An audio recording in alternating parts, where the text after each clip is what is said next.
Ending any popular movie trilogy is no easy feat, but when it comes to the original 3 Star Wars movies, the pressure must have been unimaginable. They did get it done in the end though, but only through tremendous adversity and with a treasure trove of fascinating anecdotes and tidbits for fans to fixate on for decades. I'm Josh from WhatCulture.com, and these are 20 things you didn't know about Return of the Jedi. Number 20, it was almost called Revenge of the Jedi. During the scripting stage, co-writer Lawrence Kasdan claims he told George Lucas that his original title, Return of the Jedi, was weak, prompting George Lucas to change it to Revenge of the Jedi. This decision held firm enough that it was included in the original teaser trailer, until 5 months before the film's release, when Lucas had a change of heart, feeling that the word revenge wasn't appropriate to apply to a Jedi. Lucas did this at considerable expense, as thousands of teaser posters had already been printed, and to offset the costs, he ended up selling the remaining stock to Star Wars fan club members. Amusingly, Star Trek II The Wrath of Khan was originally going to be called Star Trek II The Vengeance of Khan, but changed its title for fear for audiences confusing the two franchises, only for Lucas to ditch the word a few months after Wrath of Khan hit cinemas. Lucas finally did find an appropriate place for it in the prequel trilogy though, of course with Episode 3, Revenge of the Sith.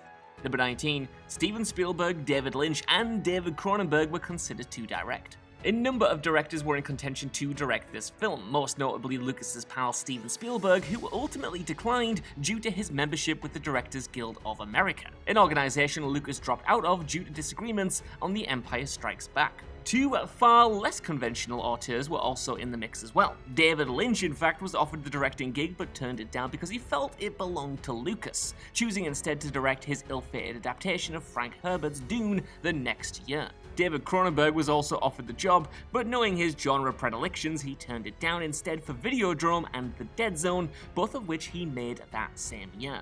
Number 18, the Jabba the Hutt puppet cost $500,000 and weighed 2,000 pounds. As won't surprise anyone who knows much about practical effects, the Jabba the Hutt puppet used during the movie was a massive pain in the ass for the crew. Legendary creature designer Stuart Freeborn and his team took 3 months to build Jabba at a cost of $500,000, and the final prop ended up weighing a colossal 2,000 pounds. During shooting as well, the puppet required 3 different operators, and George Lucas was apparently unhappy with Jabba's appearance and movement on screen.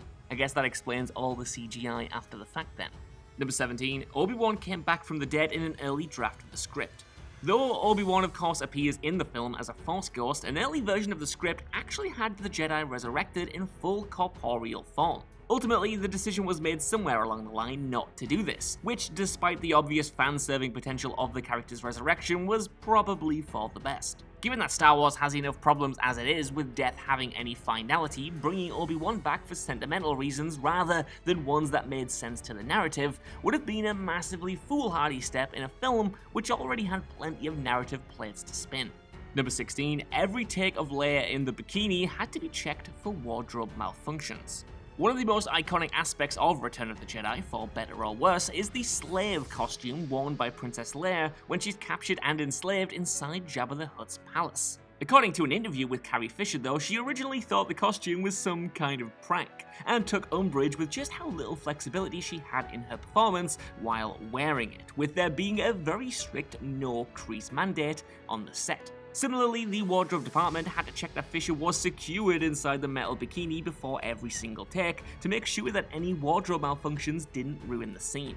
Number 15, Admiral ACKBAR'S "It's a trap" wasn't the original scripted line. There are a few more iconic lines in the history of Star Wars than Admiral ACKBAR'S utterance of "It's a trap" during the Battle of Endor, which has been endlessly repeated by fans and become an internet meme in its own right. However, ACKBAR almost said something a little bit different, as in the script it originally dictated that he say instead, "It's a trick." As it turns out, the line was redubbed in post-production after test screenings, where Lucas and co felt that the original line simply didn't have the desired impact. Number 14, Yoda was added to the script for one particular reason. In an earlier draft of the movie, Yoda didn't actually appear in it at all, but George Lucas felt compelled to add him to ensure that audiences were acutely aware that Darth Vader was indeed Luke Skywalker's father. Lucas even went to the lengths of consulting a child psychologist during pre-production, who convinced Lucas that unless it was flat out confirmed by a trustworthy character that Vader was Luke's father, younger audiences under 12 years of age would simply reject it as being untrue. This was compounded when Vader voice actor James Earl Jones also concurred that he didn't believe that Vader was telling the truth. By having a character as impossibly wise as Yoda confirming it to Luke then, there was no reason to linger on the dubious validity of this claim. Number 13. George Lucas allegedly fired producer Gary Kurtz before production started. Gary Kurtz produced both A New Hope and The Empire Strikes Back, though was allegedly fired from Return of the Jedi by George Lucas before production started in earnest. Kurtz and Lucas's professional relationship had suffered from the hectic production of the previous film, which ran over budget and behind schedule. However, some sources suggest that Kurtz chose to leave Return of the Jedi due to disagreeing with its creative direction, particularly its merchandise-baiting storyline and plainly happy ending. Either way though, Kurtz was replaced by Howard G. Kazanjian, who had previously served as an executive producer for Lucas on Raiders of the Lost Ark. Number 12. Alan Rickman auditioned for MOFF JERJERROD.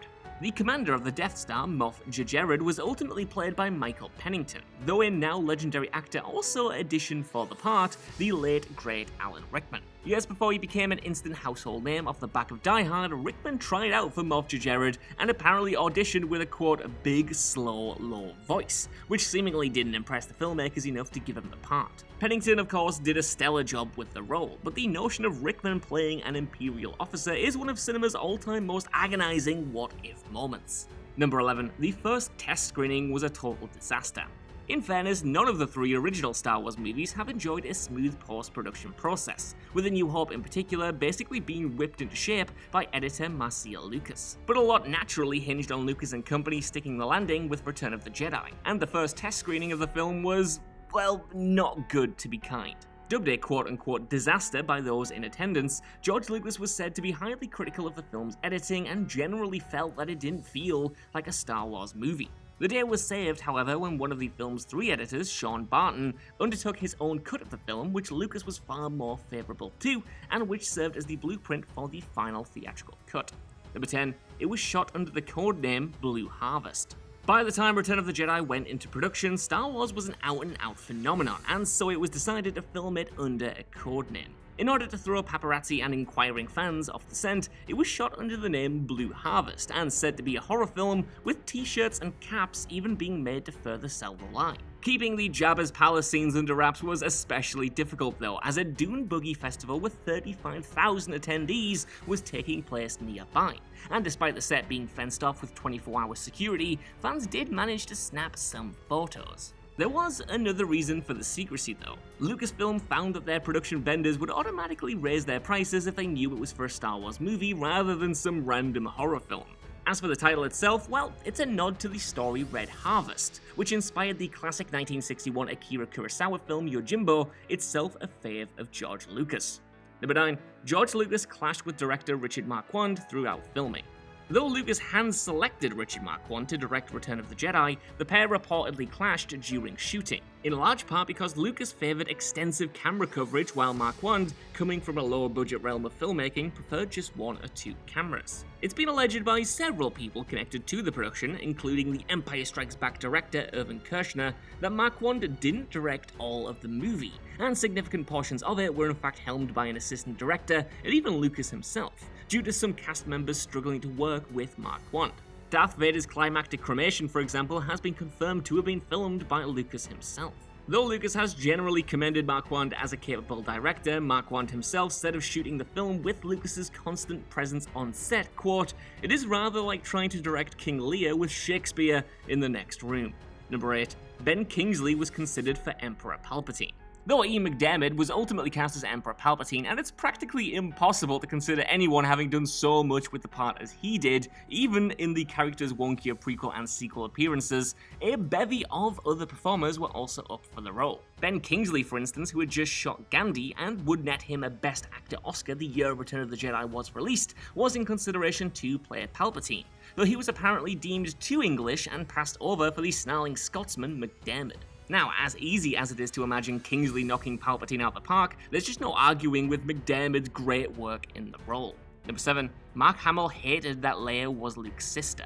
One of Return of the Jedi's most shocking revelations is that Luke and Leia are brother and sister, especially after their eyebrow-raising smooch in The Empire Strikes Back. It wasn't just fans who found this reveal contrived and contradictory though. Mark Hamill himself at the time took umbrage with the twist, even claiming that Lucas himself came up with it last minute during production. In earlier versions of the script, Luke was going to have a separate twin sister character called Nellis Skywalker, who would tie into a much larger arc leading up to an originally planned Episode 9 as Luke sought to find Nellis.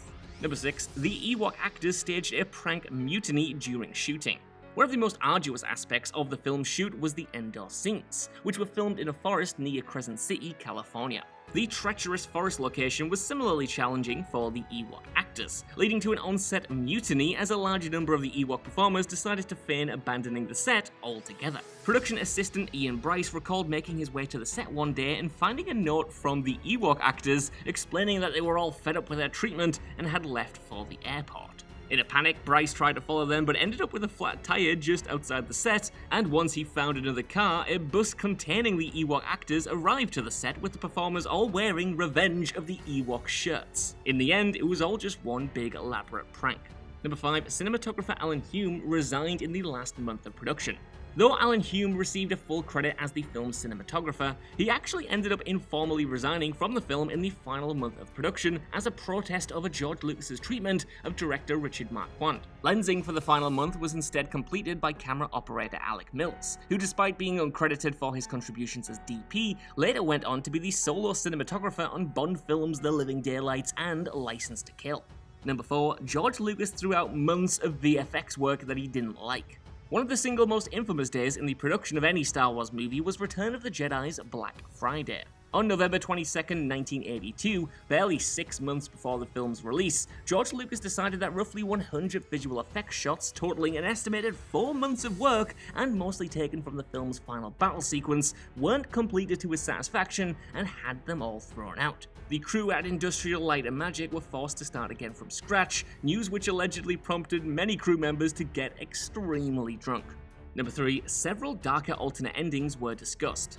After the bleak ending of The Empire Strikes Back, Return of the Jedi whips back around to have an intensely happy, neatly tied up ending to send audiences home on a high. However, this wasn't always the plan, as Lucas originally toyed around with some more daring ideas. According to dismissed producer Gary Kurtz, the original script treatment concluded with Luke departing on his own, fatigued like the loner hero in a western, disappearing into the Tatooine desert. Yeah, sounds a bit familiar, that one, doesn't it? Hamill himself also discussed the idea with Lucas of Luke wearing Vader's helmet at the very end of the film, in turn creating a far more ambiguous outcome for our alleged hero. Lucas, of course, ended up rejecting both ideas in favor of a strictly happy ending, apparently for the sake of merchandise sales. Number 2. George Lucas regretted Boba Fett's death scene. One of the most baffling aspects of Return of the Jedi is the goofy then-intended death of Boba Fett, a breakout character who seemed destined for much greater things, and courtesy of subsequent retcons, ultimately was. Lucas himself later admitted that he regretted giving Boba Fett such a deflating death though, having failed to realize just how popular the character had become from his appearance in The Empire Strikes Back. Lucas added that had he realized, he would have endeavored to give the character a more meaningful and memorable death scene. And by the time he was prepping Return of the Jedi's 2004 DVD release, even considered adding a VFX shot of Fett escaping the Sarlacc pit. Number 1. Director Richard Marquand has a cameo in the Battle of Endor.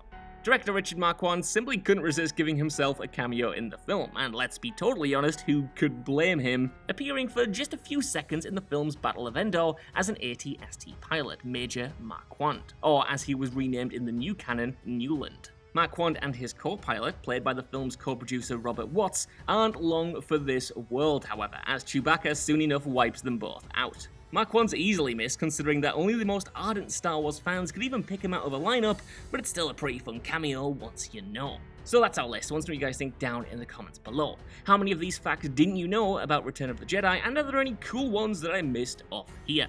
Either way, while you're down there, could you please give us a like, share, subscribe, and head over to What Culture Star Wars for more lists like this on the regular. Even if you don't though, I've been Josh, thank you so much for watching, and I'll see you soon.